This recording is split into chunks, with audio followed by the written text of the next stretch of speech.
continuar un poco más y no agobiarlos, voy a hablar un poco general habíamos hablado de las capacidades.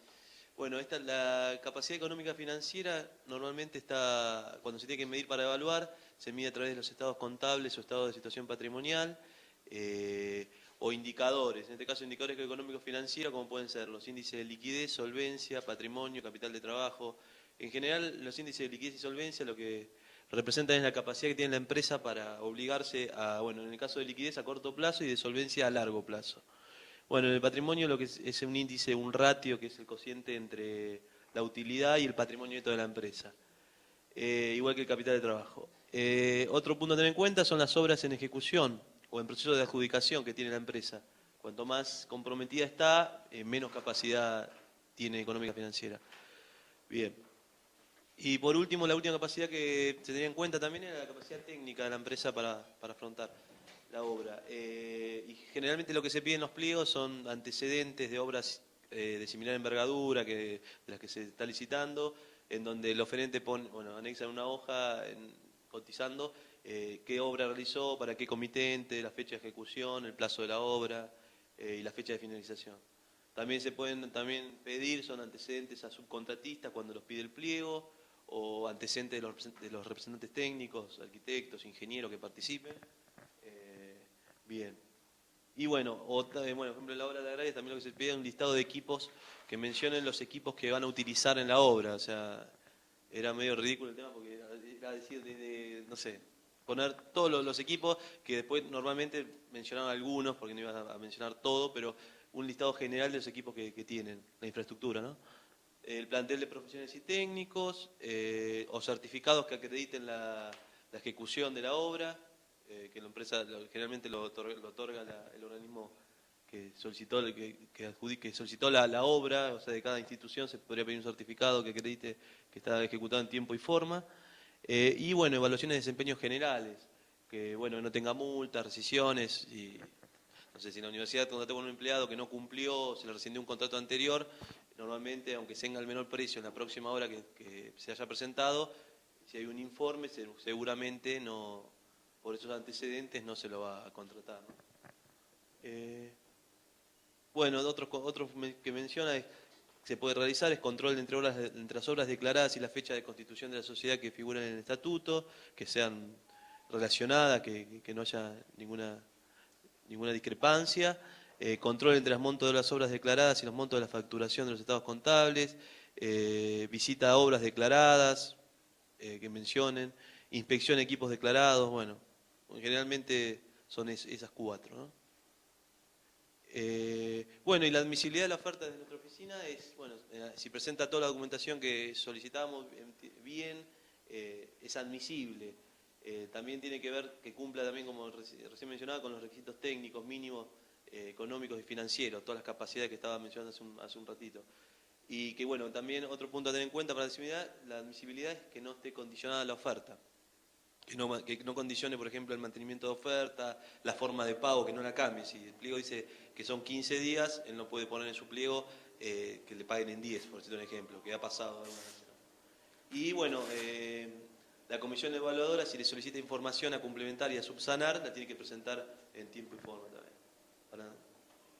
Bueno, he hablado de los defectos no subsanables, que más o menos son los que había mencionado en su momento al principio de la charla.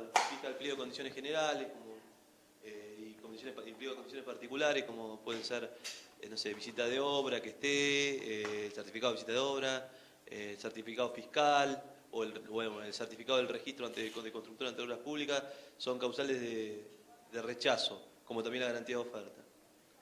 Ahí de vuelta menciona que no esté condicionada la oferta, no presentó garantía de oferta, no está, también un punto importante, que la oferta si no está firmada es un causal de rechazo, o que esté escrita en lápiz, también no puede estar escrita en lápiz.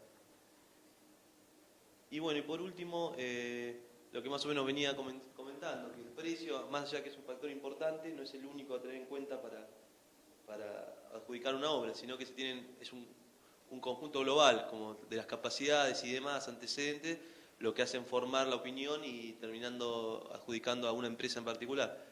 Eso es importante tenerlo en cuenta, porque normalmente se piensa, obra pública ganan siempre por menor precio, y más allá de que se tiene mucho en cuenta, no es el único factor a tener en cuenta. Y por último es lo que habla del tema de que no existe una norma en la ley de obra pública que desestima ofertas superiores al 20%, porque también es una costumbre que se dice, bueno, si es mayor al 20 se te rechaza, y no es tan así, porque no hay una norma fija, sino es el tema que lo establezca, sino es el tema de justamente los usos y las costumbres, que generalmente uno piensa cuando te cobran más de un 20%, la empresa en algún sentido te está cobrando un sobreprecio. Pero no siempre es así porque, bueno, como estábamos hablando en un momento también, el tema de la inflación y demás influye mucho que a veces los presupuestos oficiales estén desfasados y no se pueda cumplir con el precio que te pide la licitación, ¿no? Y bueno, yo creo que Perdóname, más... pero allí eso lo ha usado la universidad o algún otro ente. Sí, sí, sí. Si bien...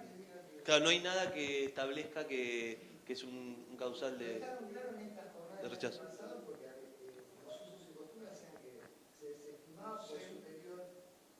Suponiendo que había alguna legislación que respaldara alguna acción administrativa y por eso te digo, si uno tiene que fijar... perdón, pasame el... Sí, Digo, si había alguna oferta que está por encima de eso y digamos, desde las áreas técnicas se justifica esa oferta, se adjudica, ¿no? Me perdí de pelearse más De a alguna la universidad, oferta, en ese caso. bueno, no va a faltar oportunidad para poder hacerlo. Bueno, hasta acá ahí terminó lo de Gustavo. ¿Querés, Marce? Hago unos comentarios yo y ya lo dejo a Marcelo. Bueno, nos toca un poquito a nosotros. En principio, haciendo referencia un poco al principio de la charla de Daniel, a mí me toca, él tuvo más suerte que yo, primero porque es más joven y segundo porque yo empecé la carrera en el año 74 y la terminé en el 80. Empecé con unos años de gobierno de Perón, después pasé con Isabel Perón, terminé con la dictadura, así que saquen sus propias conclusiones. Bueno, yo quiero hacer una pequeña, dar mi visión, una referencia y corriéndome un poquito del eje de lo que nos convocaba, que era el tema de obra pública. Y yo voy un poco más allá. En principio me parece muy bueno todo esto que está haciendo el colegio a través de la iniciativa de algunos de ustedes en tratar de tener otro tipo de experiencias en recién recibidos o recibidos hace poco tiempo y poder compartir con gente que está trabajando, nosotros en el caso de una empresa, en el caso de ellos en un organismo público. Y también me parece muy bueno lo que va a implementar la Facultad de Arquitectura, que son estas prácticas preprofesionales que van a ser obligatorias a partir del año que viene, en la cual creo que hay 1 año o 2 años, no lo recuerdo, para cumplir una X cantidad de horas obligatorias en puede ser en empresas constructoras, en estudios de arquitectura o en organismos públicos. ¿Y por qué digo que me parece muy bien esto? Porque yo soy un poco crítico de la formación del arquitecto y su inserción en el mercado laboral del sector de la construcción. La formación del arquitecto en la Facultad de Arquitectura para mí presenta varios inconvenientes en cuanto ustedes después salen al mercado laboral. Yo considero que la Facultad de Arquitectura, la que más conozco es esta, pero no creo que cambien las demás del país, tienen, digamos, un perfil orientado netamente al proyecto, la cual la hace genérica, una formación genérica, tipo médico clínico, donde no da lugar a distintas especialidades. Y no sé bien por qué, pero bueno, quizás en el imaginario de todos cuando entramos a la facultad, creemos que todos vamos a vivir de los proyectos, porque vemos a todos los grandes arquitectos que estudiamos a lo largo de la carrera, en que cómo se, digamos, que se desarrollan a través del proyecto. Y la realidad es que arquitectura es una carrera muy ligada digamos, al arte, y entonces está muy por allí.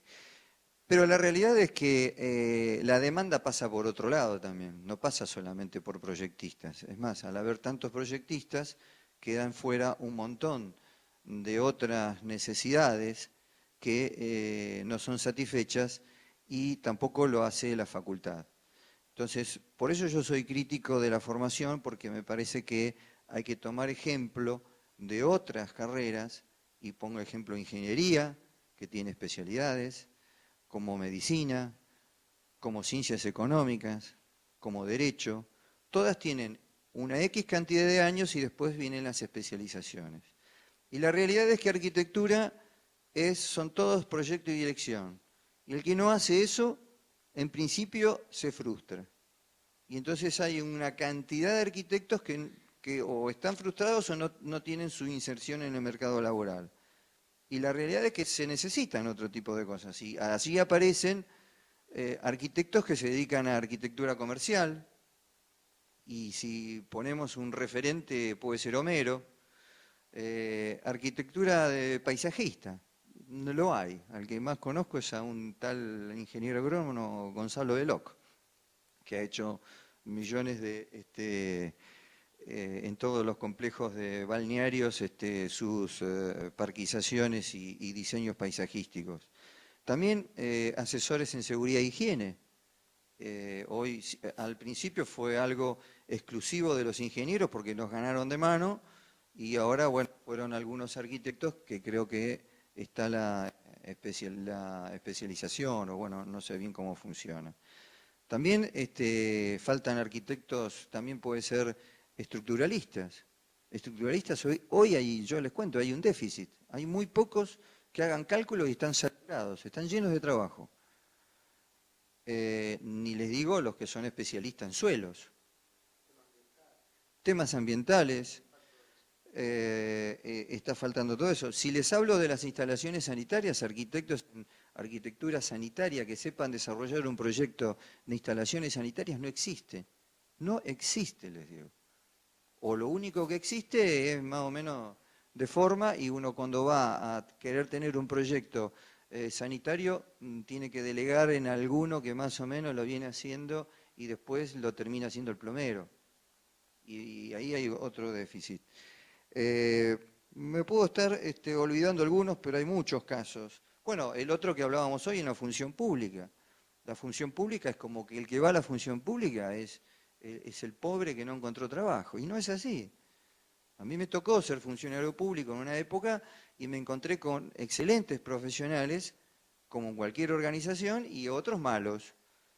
Pero había muy buenos, y creo que hay que reivindicar el tema de la función pública, como hoy está un contador, y me parece que es válido, y me parece que este cambio que se puede producir a través de ustedes va a jerarquizar lo que es la función pública, que hoy está bastante degradada, no por los mismos, sino también por algunos avatares políticos que a veces no ayudan, y también en los ámbitos donde se tienen que desarrollar sus actividades son ámbitos que están totalmente en espacios en muy malas condiciones, no tienen ni una computadora. Parece que eso todo tiene que empujar a un cambio. No puede ser que en algunos lugares, como obras sanitarias, parece que fuera el primer mundo, y en la municipalidad caemos no sé, en algún país totalmente en su desarrollo más de lo que somos nosotros. Así que, en Ghana. Sí. Pero bueno, me parecía importante charlar de esto, porque no todos tienen que tratar de ser profesionales dedicados al proyecto. Hay muchos ámbitos donde incursionar. Y me parece que la facultad tiene que empezar a generar este tipo de cambio, y tiene que incentivar a distintas especialidades. Yo lo vengo diciendo, lo he hablado en la facultad, en alguna charla que me tocó, por eso tengo la libertad de poder hacerlo, y no solamente en este ámbito.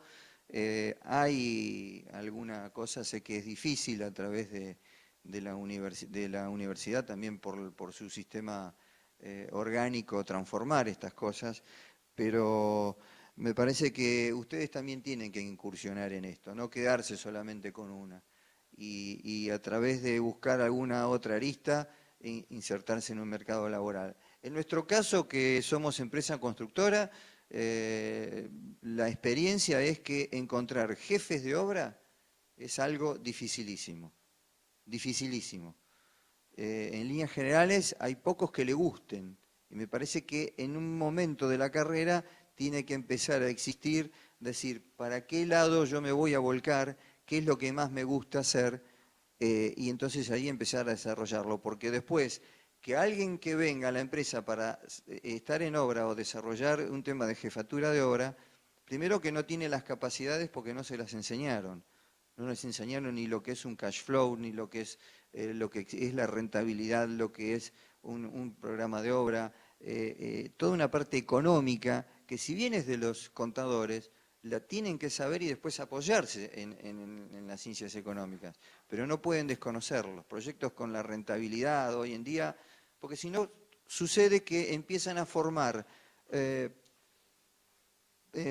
presupuestos de alguna inversión que les pide un cliente y empiezan a no tener idea bien de los precios, y después ocurre que cuando van a cotizarla con alguna empresa para materializarla, quedan desfasados y o ese proyecto se puede caer o ustedes también quedar muy mal desde el momento de asesoramiento hacia un cliente, cuánto va a costar esa obra, que es un tema que lo va a desarrollar Marcelo, que sirve para la obra pública y para la obra privada, que es cómo formar un precio. Así que bueno, yo quería más que nada comentarles esto y más que nada tengan digamos, empiecen a buscar la vocación ustedes mismos y no solamente a través del proyecto. Hay una demanda, como les dije, de muchas otras cosas y quizás empiecen ustedes a pensar un poquitito en ver por dónde se pueden orientar, qué les gustaría hacer y empezar a desarrollarse, y no ser un arquitecto, como dije al principio, genérico, como forma la Facultad de Arquitectura, y que tienen que saber todo y al final no sabemos de nada. Tenemos que controlar, saber de plomería, saber de electricidad, saber de cálculo, saber de esto, saber del otro, y no es así. La realidad es que después todas estas cosas se delegan y hay asesores que cumplen todos estos roles. Es imposible abarcarlos todos. Entonces me parece que por ahí es una punta que yo se las quería dar, como siempre lo hago en alguna de este tipo de charlas cuando me encuentro con gente que recién empieza. Porque me pasó lo mismo a mí cuando yo empecé. Yo empecé con el proyecto, me di cuenta que era bastante duro, entonces dije, no, pues este camino no voy a andar. Y bueno, pensé otras aristas, incursioné con otras cosas que no tenían nada que ver con la arquitectura y después, no sé cómo fue que empecé a fundar una empresa constructora. Pero también algo que rescato, y si bien hoy tuvimos algunas cosas con ellos, pero servían para que ustedes se den cuenta, en realidad nuestra empresa empezó con la obra pública, con las contrataciones directas, que hoy hablaban de 69.000 pesos, bueno, éramos dos que no teníamos una moneda y obviamente no podíamos acceder a una obra más grande, pero había un marco que nos posibilitó empezar a desarrollarnos con las que están un poco mal llamado contratación directa porque uno cree que lo contratan directamente y existe la compulsa de precios, no es que a uno lo contraten de una y le digan tu precio está bien, no, es una compulsa de precios, etcétera, etcétera. Y así empezamos, o sea que quiero decirles que hay otros roles. Bueno, yo lo voy a dejar a Marcelo que va a hablar sobre el tema principal que hoy era la obra pública. Así que yo les agradezco. Bueno, voy a tratar de ser lo más conciso posible y tratar de dejarles a ustedes algunos tips para que se los puedan llevar y pensar. Mis comentarios los voy a dividir en dos etapas. La primera va a estar un poco alineado a lo que les acaba de comentar Norberto y la otra voy a incursionar un poquito más en lo que es la obra pública o el rol del arquitecto en la obra pública a través de las empresas constructoras. En primera instancia, yo creo que el profesional incursionando en la obra pública tiene un nicho de desarrollo importantísimo. Yo entiendo que el profesional que se especializa y se desarrolla en lo que es la obra pública puede desarrollar una especialidad en sí mismo. De hecho, en Buenos Aires, que es donde se desarrollan los mayores volúmenes de obra pública, hay estudios de arquitectura que se especializan únicamente en estudiarle obra pública a empresas constructoras. Y son convocadas por ciertas empresas, sobre todo para obras de gran envergadura u obras a nivel internacional, son convocadas para estudiar licitaciones específicamente. Por lo tanto, queda demostrado que es una especialidad. Entonces, podemos hacer de nuestra carrera y de nuestro título una especialidad en lo que es el estudio licitatorio de lo que específico de la obra pública. Eso existe y funciona. Y hay muy pocos. Acá en Mar del Plata no hay nadie. Hay algunos profesionales sueltos, pero no se han nucleado o no se han asociado para poder desarrollar ese segmento o ese nicho de trabajo que a veces uno trata de buscar para diferenciarse de lo que hace todo el resto. Además, el profesional que se dedica a estudiar la obra pública y a desarrollarla, como dije anteriormente, tiene una posibilidad de ponerse en contacto con distintos tipos de obras y de complejidad de la obra. Puede ser obra urbana, puede ser obra vial, puede ser obra sanitaria, hospitalaria, educacional, cosa que a veces cuando uno se especializa nada más que en proyecto, termina haciendo o no especializándose tanto y no teniendo la posibilidad de ponerse en contacto con obra, sobre todo del peso social y urbanístico que tiene la obra pública, que generalmente en la obra privada no existe. Nosotros, como experiencia particular, hemos intervenido en lo que fue una de las etapas de las obras de la Cumbre de las Américas. Nuestra empresa desarrolló, subcontratada por una empresa de Buenos Aires, para hacer la obra del puente, la Plaza España, hicimos la parte norte, el Punta Iglesias, Storni. Entonces, de repente, una empresa que capaz hacía edificios, de repente estaba desarrollando una intervención urbana y de alto impacto para la ciudad. Así que creo que hoy, que a mi entender, este es un nicho, la obra pública que hoy está un poco concurrida por un tema, yo creo, a mi entender, netamente económico, sería bueno aprovechar este momento para los que les interesa empezar a conocerlo, especializarse, porque Argentina es cíclica y cuando volvamos a que la obra pública sea algo interesante, los que han tomado iniciativa en este tema seguramente van a tener un lugar donde poder insertarse a trabajar. ¿Y cuál es la inserción del profesional dentro de una empresa constructora que se dedica a la obra pública? Yo lo divido en 3 etapas. La primera etapa es el contacto con el pliego licitatorio, con el llamado a licitación, y la segunda etapa es la ejecución de la obra, si la obra es adjudicada, y la tercera etapa es la entrega de la obra al Estado. Yo les voy a dar algunos comentarios, algunas precisiones, como para que ustedes entiendan un poquito cuáles son los alcances del profesional dentro de este desarrollo en una empresa que estudia obra pública. En primera instancia, cuando una empresa decide presentarse a licitación, para hacer algo metafórico, es lo mismo que una entrega a la facultad de diseño. O sea, ustedes tienen una fecha en la cual les dan el inicio del trabajo, que es cuando compra la empresa constructora el pliego, y la otra es la fecha, que son impostergables, de la entrega de la oferta de esa empresa constructora. En algunos casos tienen un mes, en otros casos tienen 15 días. Entonces es fundamental, conociendo el tiempo material que ustedes tienen para estudiar la obra, armar un plan de trabajo específico para poder cumplir con ese objetivo. Eso es primordial. Muchas de las empresas compran los pliegos y no llegan con los tiempos o llegan mal, presentando una mala oferta, o no llegan y no se pueden presentar porque no armaron un plan para poder abordar esa licitación, que comienza con un análisis profundo, inicialmente profundo, del pliego licitatorio. Es lo más aburrido que hay en la vida, pero hay que leerlo, íntegro.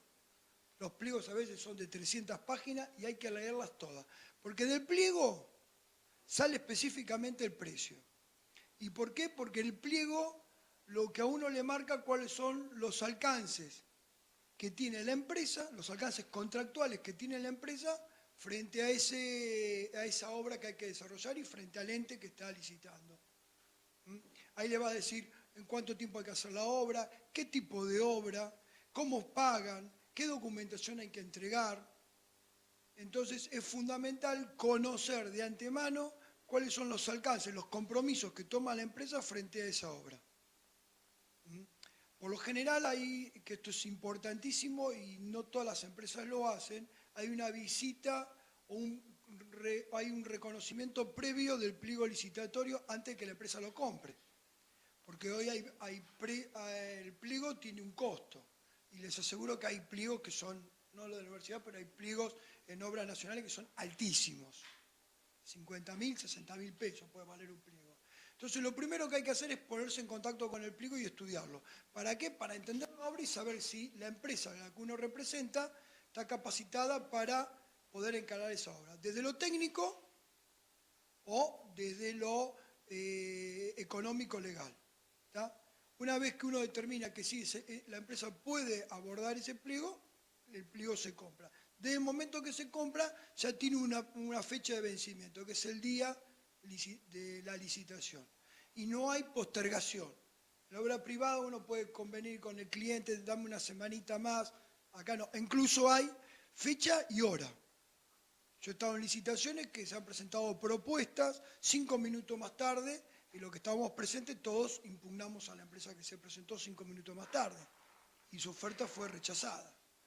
Entonces hasta tiene hora de vencimiento. Eso es un tema fundamental y hay que llevarlo acá colgado porque a veces no siempre las licitaciones se presentan en la ciudad, sino a veces hay que entregarlas en La Plata o en Buenos Aires. Entonces hasta la logística de cómo uno lleva el pliego a término al momento de la apertura.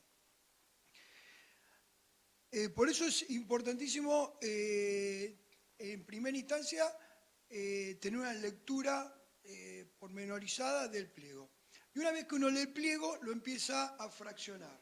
El pliego se compone de un pliego general, un pliego de bases y condiciones generales, que se divide en dos. Barre una parte que es económica legal y la otra es técnica. Y después está el pliego de bases y condiciones particulares, que es específico de la obra, que también se divide en económica y legal y técnica. ¿Tá? Entonces, lo que tienen que hacer uno cuando ya tiene el pliego en mano, y una vez que lo haya leído, abrir ese pliego y empezar a armar un equipo de trabajo. Esto es fundamental para poder cumplir con los objetivos. ¿Cómo se arma el equipo de trabajo? Bueno, ahí se tiene que dedicar a hacer el cómputo del presupuesto, por lo menos arrancar con el cómputo de la obra. Alguien tiene que empezar a generar toda la documentación económica que solicita la obra. Los balances, requisitos, seguros. Y también tiene que haber alguien del área legal para que oriente a la empresa los alcances legales a la cual la empresa se va a someter cuando estudie la obra. También está en la parte económica, juntarse con el área contable de una empresa o el contador para ver si esa forma de pago que va a tener el ente con nosotros, cuando si la empresa es adjudicada, sirve a la empresa para poder desarrollar la obra. Hay obras que salen con anticipo para copios, otras obras no. Hay entes que pagan a los 45 días o a los 60 días, entonces hay una carga financiera que la empresa tiene que bancar desde el día cero que arranca la obra. Tiene 60 días hasta cobrar el primer certificado. Son todas cosas que hay que observar, que si no son observadas puede poner en crisis, una vez que la obra ha sido adjudicada, puede poner en crisis ese proyecto para esa empresa constructora. Una vez cuando yo hablo que hay que armar un plan de trabajo y equipos de trabajo, tiene que haber alguien también que lidere ese equipo de trabajo. Esto es igual que como ejecutar una obra. Lo que hay que ejecutar es un trabajo licitatorio. ¿Por qué hay que liderarlo? Porque hay que ver que cada uno de los que nosotros hemos transmitido información para que la resuelva y la desarrolle, llegue a nuestras manos en tiempo y en forma para poder después armar el paquete licitatorio que hay que entregar al momento de la licitación. Que en algunos casos es altamente complejo porque lo piden por triplicado, original y 2 copias, firmado, foliado, pasado por escribano. Depende la magnitud de la licitación, también está la magnitud de la complejidad. Y les digo que son a veces cajas enteras de papelería, que si algo falla o algo falta, tranquilamente en el acto licitatorio pueden impugnar esa empresa y todo ese trabajo